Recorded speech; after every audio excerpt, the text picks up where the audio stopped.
안녕하세요. 옛 이야기입니다.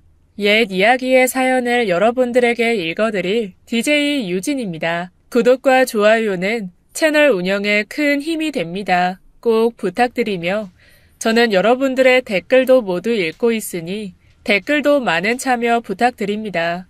그럼 오늘의 사연 바로 시작할게요. 자신감은 돈으로부터 나온다. 모든 행복의 크기는 재산에 따라 다르다. 행복은 재산 순이다. 라는 말들이 많잖아요. 저도 그 중에 한 사람이었습니다. 워낙 가난하고 없이 살아서 이씨 살아본 적이 없어서 제가 불행한 줄 알았거든요.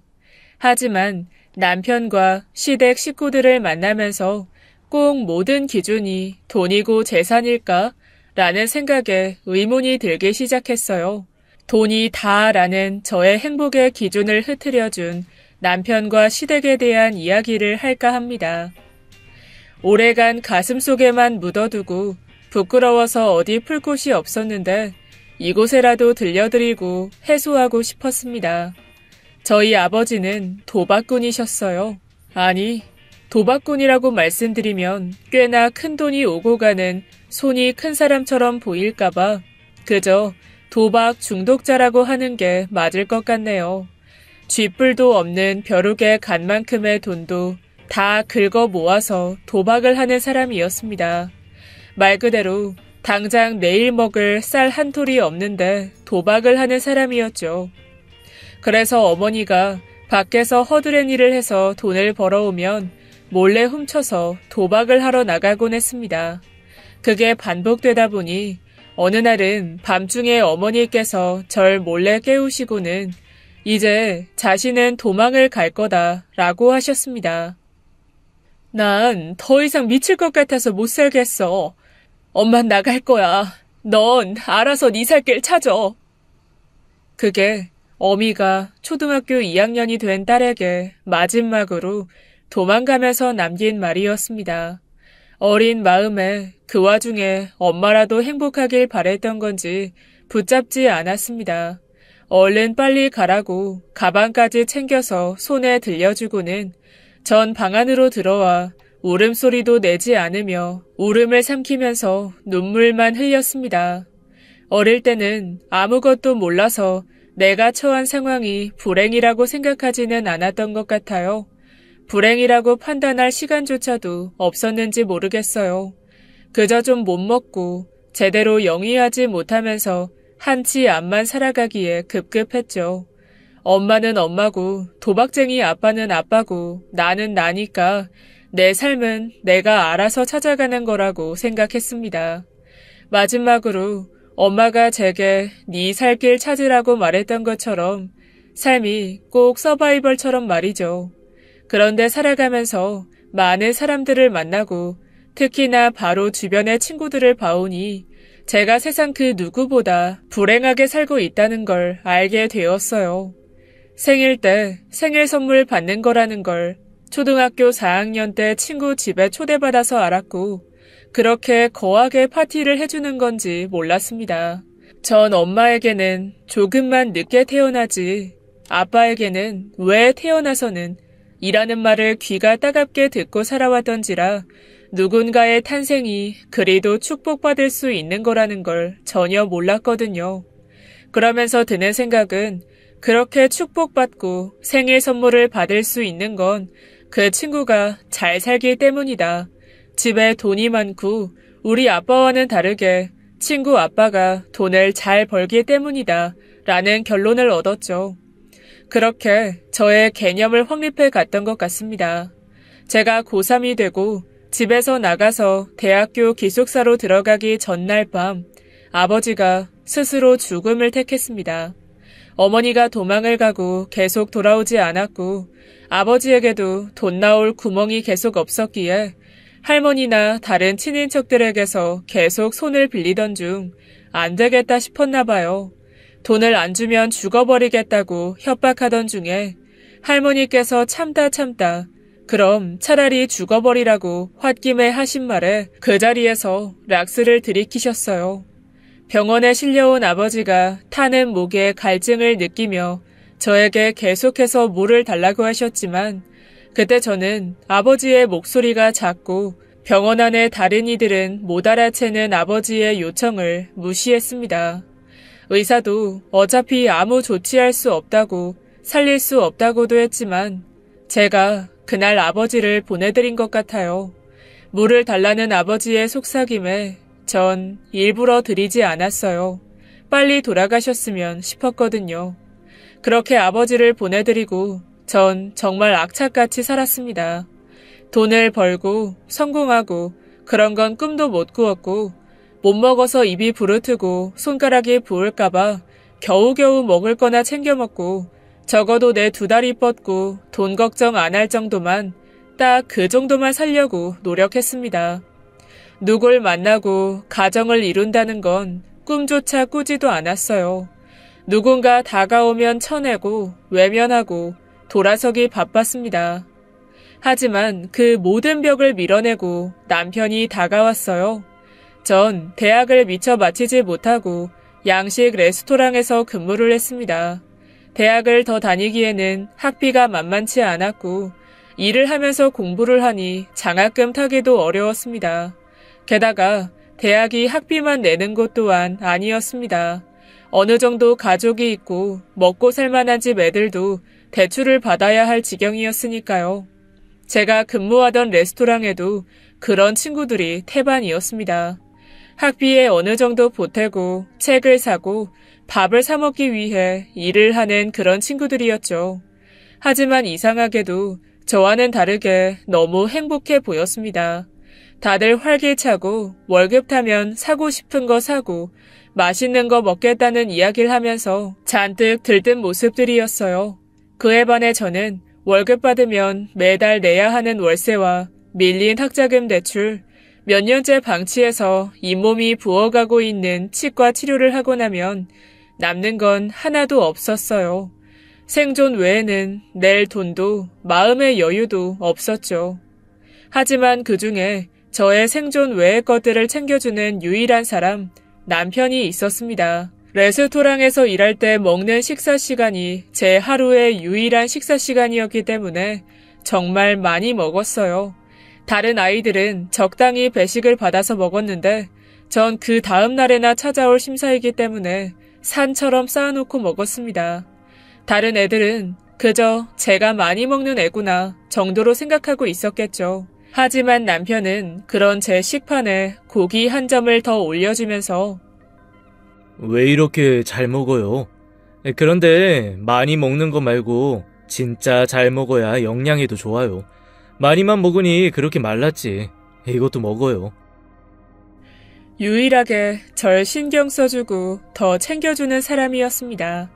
한 번씩 시선을 돌릴 때면 그 끝에는 남편이 절 바라보고 있었고 제가 아무리 밀어내고 이런저런 제 바닥을 다 보여줘도 그저 웃으면서 따뜻하게 안아주는 사람이었어요. 제가 보기엔 남편도 남을 챙겨줄 만한 여유가 전혀 없어 보이는 사람이었는데 말이죠. 처음 만났을 때 남편은 대학 재학 중인 학생이었습니다.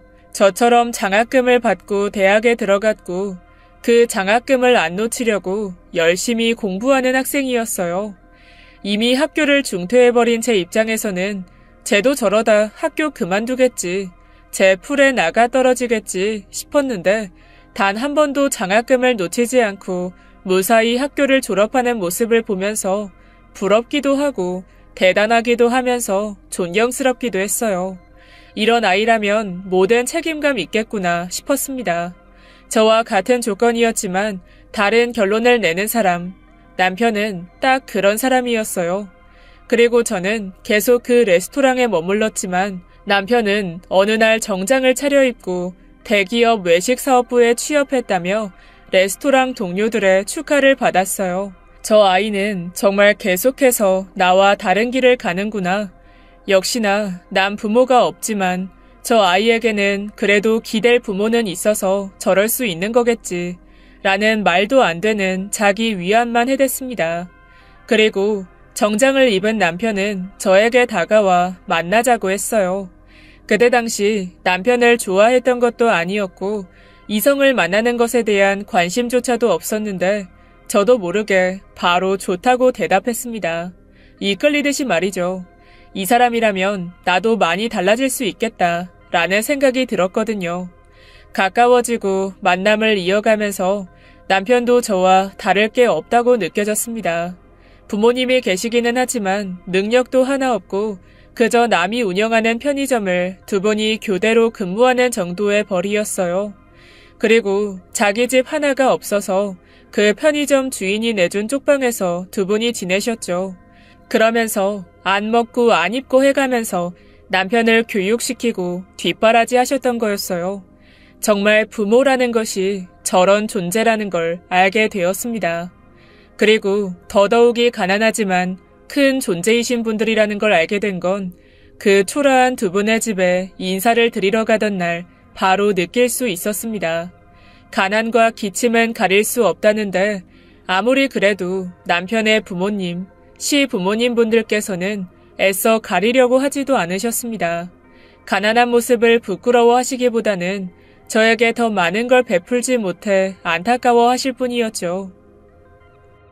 아가, 아이 너 온다고 우리가 오랜만에 이것저것 준비해봤는데 입에는 맞니? 승철이한테 물어보니까 우리 아가가 이거저거 안 가리고 뭐든 다 잘 먹는다고 해서 요즘 젊은 사람들은 이런 거 좋아한다길래 준비했는데 맞을까 모르겠다. 혹시라도 좋아하는 거 있으면 매일매일 말해줄래? 뭐든 적어두고 하나씩 다 해주마. 인사드리러 갔던 그 작은 방에 놓여있던 한 상. 그 상에는 제가 태어나서 한 번도 먹어보지도 못한 것들이 있었어요. 손수 끓여주신 미역국이며 갈비찜, 게장 등등 사 먹어볼 생각조차 하지 못했던 것들이었죠. 그리고 그날 전 처음으로 거짓말을 했습니다. 부모님 두 분 다 돌아가셨다고 말이죠. 어차피 비슷한 형편이니 속 다 까놓고 모든 걸 말해도 상관없을 집안이라 생각했는데 제가 생각한 수준보다도 훨씬 두 분이 절 높이 대우해 주셨고 그런 분들께 차마 어머니가 도망가셨다는 말을 할 수가 없었습니다. 남편에게도 대충 두 분 다 사고로 돌아가셨다고 둘러댔었기 때문에 더욱더 사실을 말할 수가 없었죠. 부모님 말씀을 드리자 절 안 좋게 보실 줄 알았는데 남편이며 시댁 식구들 모두 같은 반응이었어요. 그동안 너무 외롭게 살았겠네. 우리가 이제 너의 가족이니까 가족 생겼다고 생각하고 우리 도란도란 잘 지내보자. 가족이 별거니? 이렇게 모여서 밥 먹고 사는 이야기하면서 살면 그게 가족이지. 앞으로 우리 아들 잘 부탁하고 우리도 잘 부탁한다 아가. 부족하겠지만 열심히 노력해서 잘 맞춰서 살아보자. 남들이 듣기에는 그냥 하는 말로 들릴지 모르겠지만 적어도 저에게는 다르게 들렸습니다. 너무 따뜻했어요. 가난하고 가진 게 없으면 그저 의심이 많거나 배경으로 판단해서 안 좋게 본다 생각했는데 시부모님의 태도와 표정, 말투는 전혀 그런 그늘 한 점 없었습니다. 저도 모르게 인사드리는 그 자리에서 기뻐서 울었어요. 그러자 제 눈물에 놀라 시댁 식구들과 남편 모두 안절부절이었죠. 그 모습에도 어찌나 웃으면서도 눈물이 나던지 정말 가족이 생긴 느낌이었습니다. 그리고 저와 남편은 같이 레스토랑에서 근무했던 동료의 어머니가 하시는 작은 카페에서 식을 올렸습니다. 정말 초라하고 간소한 결혼식이었지만 저와 남편의 표정은 그 누구보다 밝고 화려했어요. 허례허식이 아닌 진실된 수준에 맞는 결혼식이었죠. 신혼살림은 시부모님이 근무하시는 편의점 사장님께서 비게 되는 집이 하나 있다고 저렴하게 전세로 내주셔서 그곳에서 모든 식구가 살게 되었어요. 거기서 살면서 조금씩 돈을 모아서 넓혀가자는 생각이었죠. 남편도 좋은 기업에서 일하고 있으니 몇 년만 고생하면 금방 옮길 수 있었고 저 또한 레스토랑에서 점장으로 승진하면서 벌이가 나아졌어요. 하지만 저에게는 감춰진 빚이 있었습니다.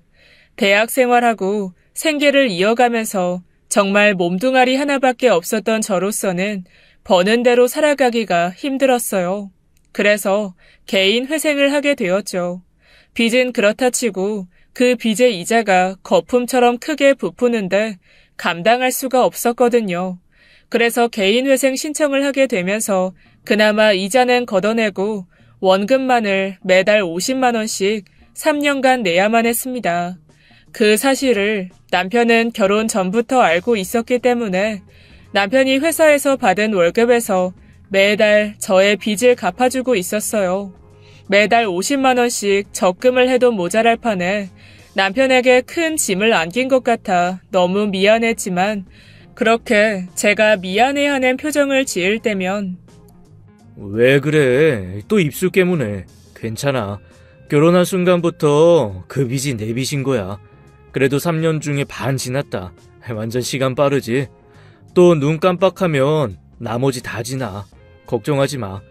여기 볼에 뽀뽀 한 번이면 50만 원보다 비싼데. 자, 여기 뽀뽀해줘. 미안해하는 저를 위해서 장난을 치거나 얼마 안 남았다면서 능글맞게 넘어가곤 했습니다. 그럴수록 남편과 시댁 식구들에게 더 잘해야겠다는 생각만 들었죠. 하지만 되려 제가 받는 경우가 많았습니다. 시부모님께서는 힘들게 일을 마치고 오실 때면 늘 저를 위한 것을 하나씩 들고 오셨어요. 편의점에서 일할 때 제 또래의 여자들이 이런 걸 하더라, 이런 걸 하니 참 예쁘더라 하면서 옷을 사오시거나 액세서리들을 사오셔서는 제게 주셨습니다. 제게 무언가 해주시는 게 낙이라고 하시면서 한사코 거절하는 제게 꼭 쥐어주셨어요. 그리고 못 사는 집은 늘 돈 이야기로 싸우기만 하는 줄 알았는데 시부모님과 남편은 달랐습니다. 똑같이 돈 이야기로 싸우는 건 맞지만 서로 돈을 못 들여서 안달이었어요. 남편이 월급을 받아서 몰래 시아버지께 드리면 시어머니께서는 그걸 제게 주시고 몰래 제 주머니에 넣어두시거나 하셨습니다. 그러면 저는 제 빚을 갚고 있는 남편에게 다시 주니 돈이 계속 돌고 돌 뿐이었죠. 서로에게 못 줘서 난리들이었어요. 그럴 때마다 서로 그냥 받으면 된다면서 서로를 탓하면서 웃었습니다. 돈이라는 것에 욕심을 안 부릴 수도 있구나 라는 생각이 들었어요. 그렇다고 해서 허투루 돈을 쓰시는 분들도 아니었습니다. 돈 한 푼도 의미 없이 쓰지를 않으셨어요. 자잘한 낭비를 하지 않으셨죠. 편의점에서 받으시는 최저시급의 아르바이트비를 모두 쪼개서 보험료를 내시고 남은 금액에서 생활비를 나누고 또 나눈 금액을 모두 적금을 드셨습니다. 가난하지만 모아둔 돈이 꽤나 많으신 분들이셨죠. 예를 들어 제가 늘 미뤄두었던 치과 진료로 인해 이가 너무 아파 밥을 제대로 못 먹고 있으니 시어머니께서 걱정된 목소리로 물으셨습니다. 어디가 많이 불편하냐면서 말이죠. 그래서 솔직하게 말씀을 드렸더니 저를 데리고 바로 치과로 가셨습니다. 임플란트도 해야 했고 어릴 적부터 이를 하도 악물어서인지 턱이 틀어져서 교정도 필요했어요. 예상 견적만 해도 480만 원이 나왔습니다. 돈이 무서워서 자연스레 입안에도 빚을 지고 있었더라고요. 전 너무 큰 돈이라 안 될 것 같다고 나가려는데 시어머니께서 그 자리에서 그 금액을 다 지불하셨습니다. 이미 다 내버렸네? 이거 돈 환불도 안 된다더라. 안 다니면 완전 돈만 날리는 거야. 교정부터 시작하면서 다니면 2년 정도 걸린다고 하네. 이번 달부터 꼭 다녀. 꼼짝없이 저를 치료받게 만드시고는 쿨하게 나가셨어요. 그렇게 저는 하나씩 가난으로 인해 골마가던 것들을 치료해 나갔습니다. 그리고 어릴 때부터 제가 봐온 부모님의 모습은 열심히 돈은 벌지만 계속 돈이 없었고 돈이 없으니 취미 같은 것들 또한 본 적이 없었습니다. 하지만 시부모님은 늘 주말마다 두 분이서 등산을 가시거나 등산로 맛집을 다니시는 게 취미셨어요. 그러면서 서로 이야기도 많이 나누시고 서로의 건강을 걱정하시기도 하셨습니다. 큰 금액이 드는 것은 아니었지만 자잘한 등산 용품을 사서 서로에게 선물하시기도 하셨고, 저에게도 같이 가자고 권하시면서 즐거워 보이셨어요. 그리고 남편 또한 시간이 날 때마다 저를 데리고 몇천 원씩 하는 저렴한 전시회나 무료 박람회 같은 곳들을 미리 알아보고 찾아가고 좋아했어요. 그래서 취미 또한 돈이 들지 않을 수 있다는 걸 알게 되었습니다. 이것 또한 남들이 들으면 궁상맞다, 얼마나 돈이 없으면 그런 가난한 취미가 다 있냐라고 하실 수도 있지만, 가난한 취미여도 정말 좋아하고 의미가 깊다면 뜻깊은 취미라고 생각해요. 꼭 돈 펑펑 쓰고 남들에게 자랑할 수 있는 취미라고 해서 멋진 취미라고 할 수는 없는 것 같습니다. 저 또한 취미라고는 아무것도 없었는데 남편과 전시회를 다니고 책을 읽으러 다니면서 저만의 취미를 찾을 수 있었어요. 바로 시를 쓰게 되었습니다. 시 쓰는 것도 어쩌면 가난한 취미일 수는 있겠지만 제 그때그때 마음을 달래는 수단이 되기도 해 좋았습니다. 그래서 남편은 그런 저의 취미를 응원해주기 위해 예쁜 펜과 종이를 선물했어요. 그런 것들이 늘어가면서 행복도 늘어갔습니다. 그러던 와중에 남편은 정말 행복 바이러스 같은 존재인 건지 계속해서 행운이 유기적으로 찾아왔어요. 매달 2만 원씩 대학생 때부터 남편이 붓던 주택 청약이 당첨이 되었습니다. 처음으로 우리 집이라는 것이 생겼어요. 주택공사로부터 청약이 당첨됐다는 문자를 받고 남편은 회사에서 퇴근을 하자마자 바로 제가 일하는 레스토랑으로 달려왔습니다. 그리고는 하루 종일 일하고 지쳐있는 제게 자기, 우리 이제 우리 집 생겼어. 월세 안 내도 되고 보증금 오를까봐 걱정 안 해도 되는 우리 집. 조금 더 지나면 집값 오르는 것도 구경할 수 있는 진짜 우리 집 말이야. 하루 종일 서 있어서 다리가 천근만근이었는데 남편의 우리 집이라는 한마디에 깃털처럼 가벼워졌습니다. 한동안 밥을 안 먹어도 배가 안 고팠고 뭐가 갖고 싶거나 욕심이 나는 것도 없었고 한없이 너그러워졌으며 온 세상이 밝고 행복하게만 느껴졌습니다. 남편과 새로 들어갈 집에 놓을 가구와 배치들을 구상하면서 행복에 겨워하고 있었는데 주택 청약이 마냥 공짜로 얻는 것이 아니었더라고요. 일정 금액을 내야만 진정한 우리 집이 되는 거였죠. 남편과 저의 퇴직금과 그간 모아놓은 돈을 다 털어도 겨우 반 정도 되는 금액이었는데 대출을 받아야 하니 여러 은행에 알아보고 있었습니다. 그런데 시부모님께서 그간 12년간 편의점 일을 하면서 모아놓은 돈 전부를 저희에게 주셨습니다. 아주 선뜻 말이죠. 그게 어떤 돈인지를 알기에 남편과 저는 한사코 거절했어요. 어머니, 괜찮아요.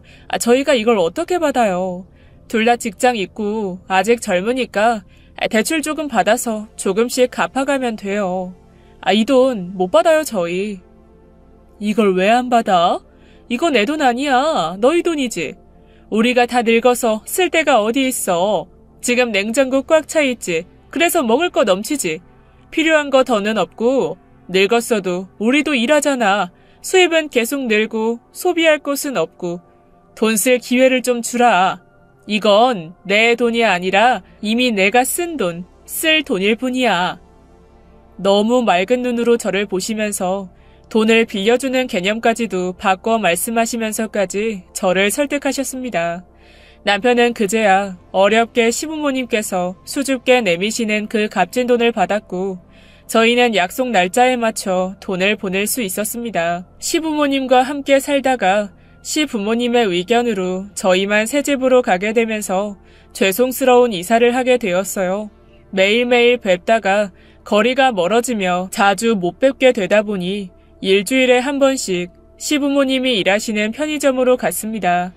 일하시는 모습을 본 적은 거의 없었는데 그날따라 시간이 조금 일러서 일을 마치시기 30분 전쯤 도착을 하게 되었어요. 그런데 그렇게 착하고 현명하신 분들에게도 안 좋은 사람이 붙더라고요.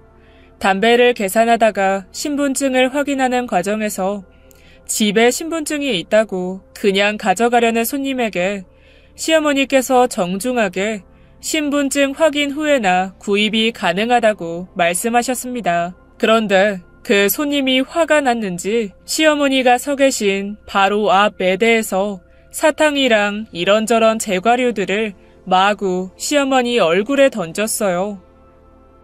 야, 내가 아니라는데, 학생 아니라는데 왜 의심하고 지랄이야? 그냥 돈 주면 네 하고 줄 것이지. 노망났어? 노망났냐고? 내가 여기 얼마나 자주 다니는 데인데 날 몰라? 이깟 담배 모글이 대단하다고 그걸 안 파냔 말이야. 저는 마구 폭주하는 손님에게 달려가서 던져대는 팔을 잡았고 바로 옆에 있던 다른 여자 손님께서 경찰에 신고를 해주셨습니다. 제가 저지했음에도 씩씩대면서 절 밀쳐내고 시어머니께서 서 계신 곳까지 넘어 올라가서 폭행을 이어갔습니다. 주변 사람들이 말리고 붙들어도 계속되는 바람에 시어머니께서는 경찰이 올 때까지 그 손님에게 맞을 수밖에 없었습니다. 경찰이 오고서야 시어머니 다리가 풀려서 쓰러지셨고 그 길로 바로 구급차에 실려가셨습니다. 얼굴에 찢긴 곳이 많았고 얼굴을 막았던 팔에 타박상을 많이 입으셔서 전치 4주가 나왔어요. 그리고 시어머니께 그리 폭행을 가했던 손님은 미성년자였고 근처에 있는 고등학교 학생이었습니다. 시어머니께서 입원하고 계시던 와중에 그 학생의 부모가 와서는 죄송하다는 사과 한마디 없이 그저 돈봉투만 내밀었어요. 알아보니까 그 편의점에 파트타임으로 일하신다면서요? 그럼 사정 뻔하실 테니 이거 받고 합의하시죠. 어차피 학생에다가 초범이라 금방 풀려나요. 교육 조금 받고 만다고요. 그간 일 못하셨으니까 일당이랑 치료비 그리고 위로금까지 좀 넣었어요. 조금이 아니라 아주 많이 넣었다고요. 처음부터 끝까지 시어머니의 주제를 운운하면서 먹고 떨어지라는 식의 말투였습니다. 전 옆에서 듣고 있다가 너무 화가 나서 한마디 하려는데 나서려는 저를 시어머니께서 한 팔로 막으시더니